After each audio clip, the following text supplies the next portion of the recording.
The forest does not greet, it swallows.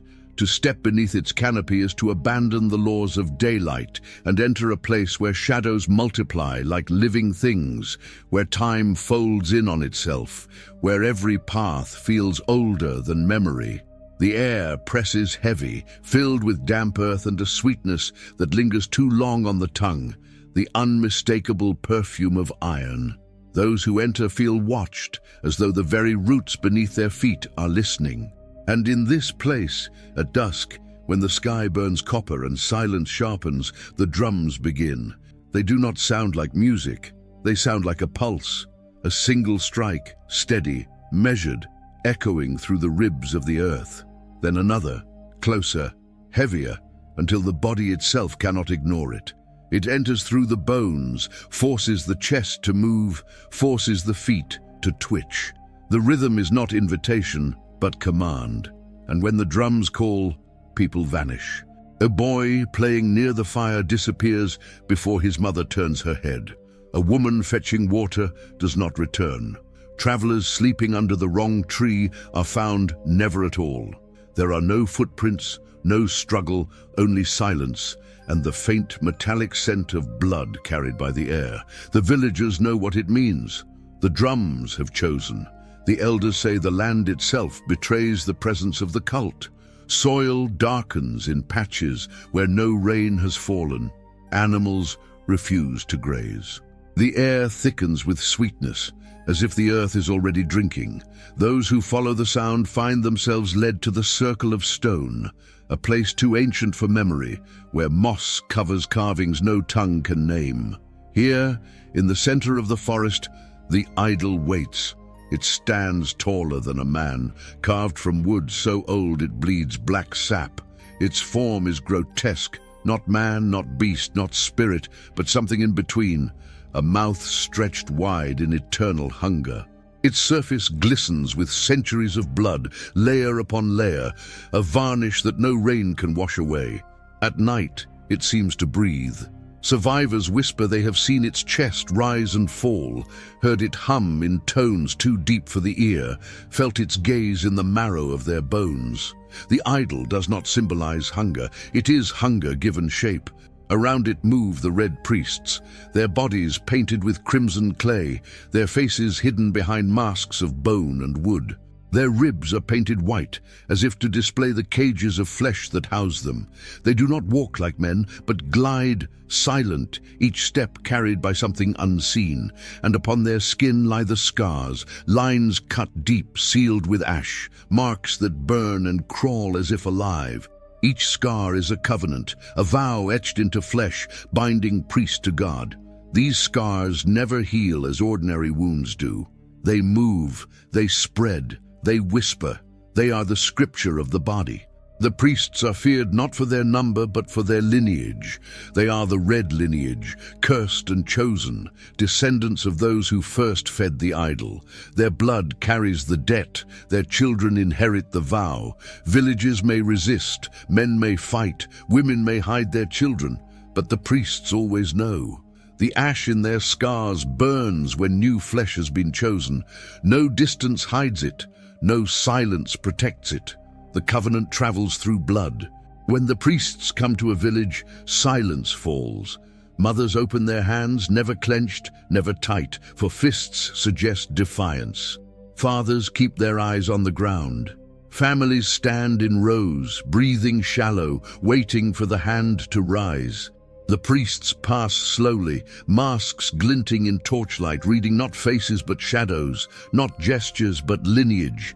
A single hand lifts. A child is chosen. The chosen do not resist. They do not cry. The drums have already bound them, their steps already stolen. They walk as if sleepwalking, their eyes glazed, their bodies moving with a rhythm older than themselves. The mothers collapse into dust. The fathers dig nails into soil. The siblings stare into nothing. No one speaks, for to call a name is to invite the river. And so the procession vanishes into the forest. In the clearing, the ritual begins. The priests circle the idol, chanting words no tongue remembers. The drums fall to a low murmur, the earth itself a heartbeat. The first bowl is raised, carved from bone, rim stained dark. Blood fills its curve, warm, steaming in the night. It is lifted to the idol, poured across its mouth, dripping into wood that shines as if alive. The idol drinks. The forest holds its breath. Then the priests drink, not in gulps, but in slow sips, holding the liquid under their tongues, savoring it, as though absorbing more than warmth, more than taste, absorbing power. Their eyes darken, their bodies straighten, wounds knit themselves shut. They are not worshippers. They are accountants. Blood for breath, flesh for favor, life for power. And then comes the night of the cut. The chosen children are brought forward, placed in a circle around the idol. They are not bound. They do not scream. Their bodies hum with the rhythm of the drums. A blade, thin as a reed, kisses the skin. A single line opens, red blooming across pale flesh.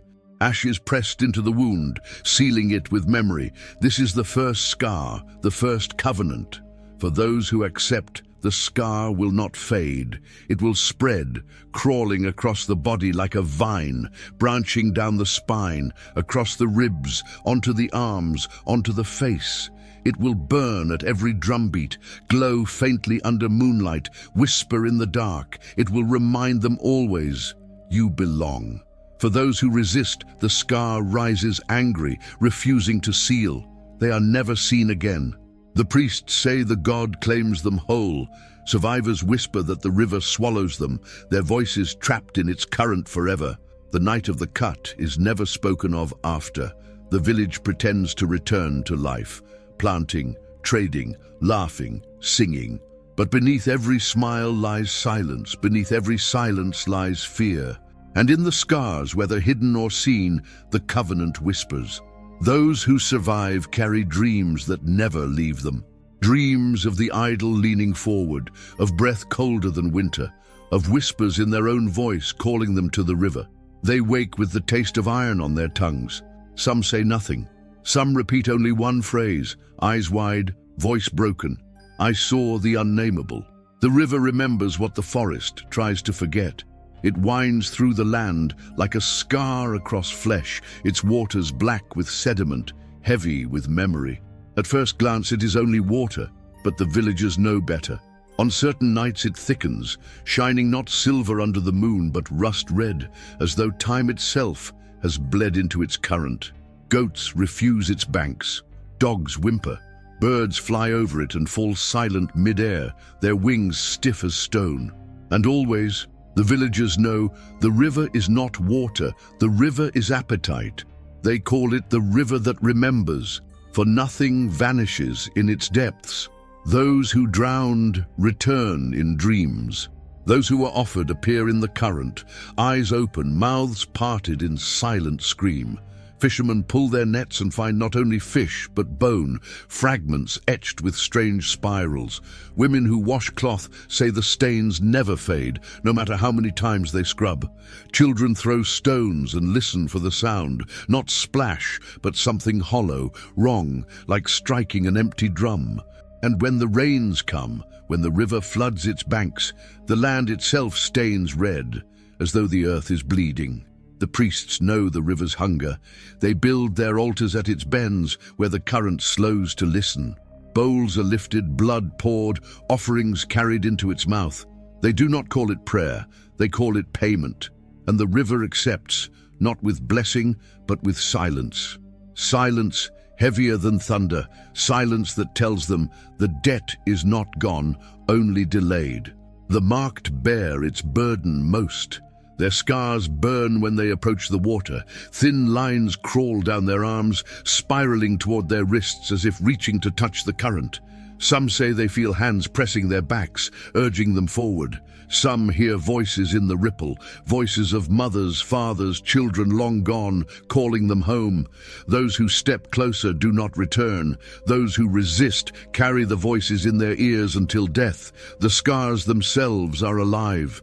What begins as a single cut grows restless, crawling beneath the skin, branching like roots, etching spirals across ribs and shoulders. In moonlight they glow faintly, as if lit from beneath. Lovers lying in the dark whisper of hearing murmurs rise from the marks. No words, only the cadence of command. Mothers who hold their children feel the scars pulse like second heartbeats, and those who dare to cut them away find them return, thicker, darker, angrier than before. Some scars do not stop at the surface. They burn into the bone, carving spirals into ribs, symbols into marrow.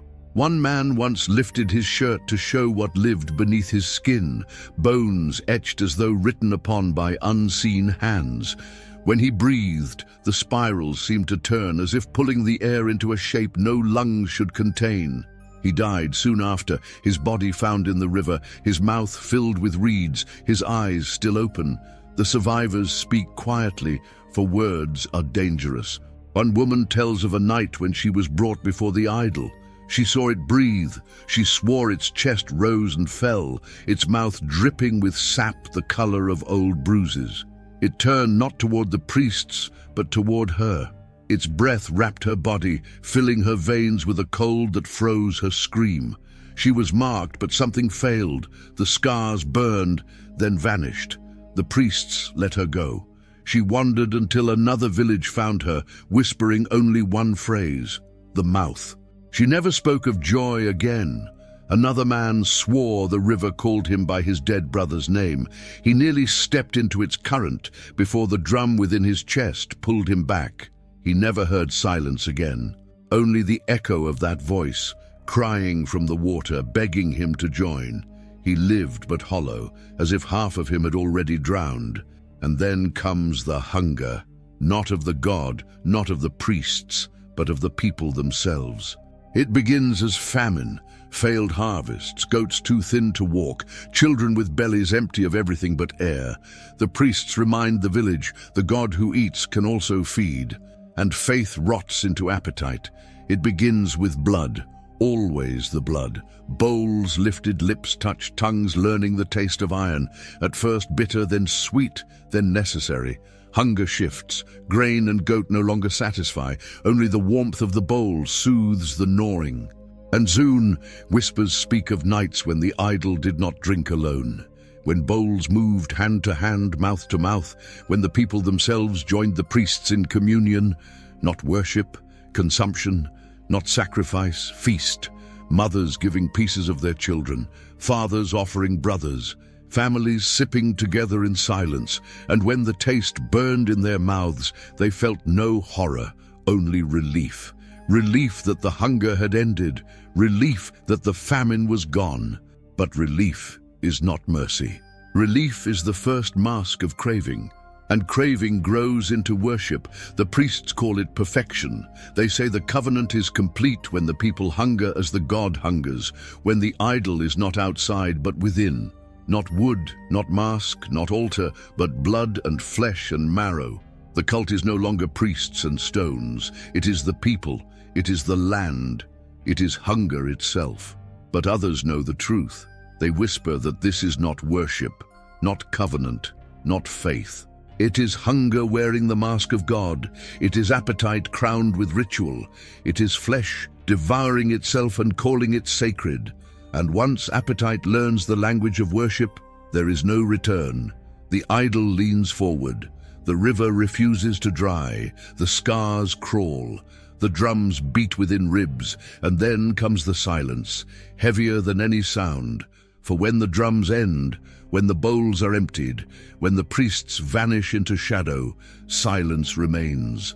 The forest stills. The animals hide. Even the wind halts. And in that silence, the God listens. The survivors carry their testimonies like wounds that never close. Some whisper them to children, hoping the fear will protect them. Others refuse to speak at all, knowing silence is the only shield. But again and again the same phrase returns, from lips cracked by thirst, from throats raw with screams, from eyes that no longer close. I saw the unnameable. And so it continues. The forest waits, the river whispers, the idol breathes, the scars crawl, the hunger spreads, the drums begin again, The cults of blood in the heart of Africa do not ask for faith. They do not ask for worship. They demand only flesh. And when the flesh is given, silence follows, silence that weighs heavier than death, the silence that never ends.